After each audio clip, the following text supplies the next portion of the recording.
तो ई जरी भितरे काईटा अच्छे सेरा भावुचके तो चलो देखौचे काईटा अच्छे जे। सो हेलो गाइस जुहार जिमा माणिकेश्वरी।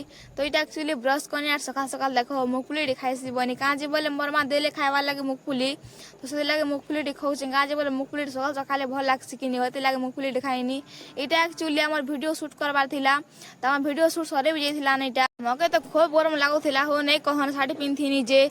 तो इटा एक्चुअली मोर बेस्ट फ्रेंड मोर लागी आनी छन तो काईटा जे चलो देखमा खुली करी टिके। तो इटा एक्चुअली मोर जेन फास्ट लेटर जेन स्टार्ट हेसी नेम तो से वाला इन थिले तो चलो खुली आ तार संगे संगे गुटे रिंग भी थिला तो चलो देखो से रिंग भी केंदा डिजाइन अच्छे जे।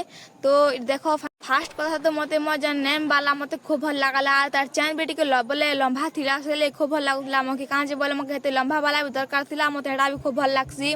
तो तार संगे संगे कि नहीं से रिंग देखो केनता अच्छे डिजाइन जे बाकी रिंग सिंपल थिला हेले मते खूब भल लागुथिला ई डिजाइन मन सबू। तो नेक्स्ट ब्लॉग देखा हेमा जुहार जिमा माणिकेश्वरी।